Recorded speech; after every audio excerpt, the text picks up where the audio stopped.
Hi, welcome to Pavis life style. இன்றைக்கி நம்மளோட சேனலில் பார்த்தீங்கன்னா Udupi style tomato dosa plus தொட்டுக்க பார்த்தீங்கன்னா கோகோனட் சட்னி. இந்த 2 ரெசிபி தாங்க நம்ம சேனலில் பார்க்க போகிறோங்க.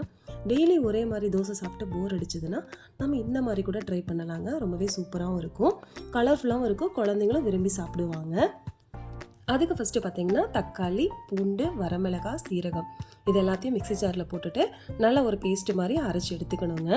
தோசை மாவு பார்த்திங்கன்னா ஆல்ரெடி புளிச்சிருக்குங்க, கொஞ்சம் கெட்டியாக இருக்குங்க. அப்படி இருந்தால் தான் நம்ம அரைச்ச பேஸ்ட்டையும் அதில் ஊற்றும்போது தோசை பதத்துக்கு கரெக்டாக வரும். ஆல்ரெடி நம்ம தண்ணி மாதிரி கலந்து வச்சுருந்தோம்னா ரொம்ப லிக்விடாக போகுங்க, தோசை நல்லா வராது. தோசை மாவில் பார்த்திங்கன்னா நான் உப்பு சேர்க்காம தான் அரைச்சி வச்சுருக்கீங்க. அதனால் அதுக்கு தேவையான அளவு உப்பு ஆட் பண்ணிவிட்டு எல்லாத்தையும் நல்லா கலந்து விட்டுக்கலாங்க. நல்லா மிக்ஸ் பண்ண மாவுக்குள்ளே பார்த்திங்கன்னா கட் பண்ணின மல்லி இலை, கருவேப்பிலை இது ரெண்டையும் ஆட் பண்ணுறேன்னா ஆட் பண்ணிக்கலாங்க. நம்ம ஆட் பண்ணும்போது பார்த்திங்கன்னா நல்லா ஃப்ளேவர் நல்லாயிருக்கும். நான் இப்போ சேர்க்கலைங்க. இந்த தோசை பார்த்திங்கன்னா நம்ம நார்மலாக ஊற்றுற தோசை மாதிரி தாங்க இருக்கும். ஃப்ளேவர் கொஞ்சம் நல்லா இருக்குங்க. கலர் பார்த்திங்கன்னா நம்ம சேர்க்குற தக்காளி அண்ட் வரமிளகாய் இதனோட அளவை பொறுத்து தாங்க கலர் சேஞ்சஸ் ஆகும். தோசைக்கு பார்த்திங்கன்னா நெய் ஆர் கடலெண்ணெய் எது வேணாலும் ஆட் பண்ணிக்கலாங்க. நான் இன்றைக்கி நெய் போட்டிருக்கேங்க, அது கொஞ்சம் ஃப்ளேவர் நல்லாயிருக்கும். தோசை ஒரு சைடு வெந்ததான் அடுத்த சைடு திருப்பி போட்டுட்டு நல்லா முருகலாக விட்டு எடுத்தோம்னா நல்லா கிறிஸ்பியான Udupi style tomato dosa ready ஆகிடுங்க.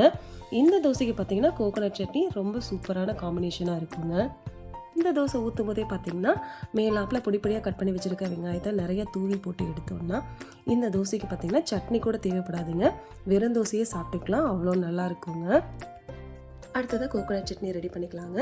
அதுக்கு மிக்ஸி ஜாரில் பார்த்திங்கன்னா துருவன தேங்காய், பொட்டுக்கடலை, 2 பச்சை மிளகாய், 1 பல் பூண்டு, தேவையான அளவு உப்பு இது எல்லாத்தையும் சேர்த்துட்டு ஃபஸ்ட்டு ஒரு அரை அரைச்சி எடுத்துட்டு அதுக்கப்புறம் தண்ணி சேர்த்து அரைக்கும் போது பார்த்திங்கன்னா சட்னி நல்லா இருக்குங்க, சூப்பராக இருக்கும். இதுக்கு தாளிப்பு பண்ணுறனாலும் பண்ணிக்கலாம், அப்படியே சாப்பிட்றனாலும் சாப்பிட்லாங்க. நான் தாளிக்கலை.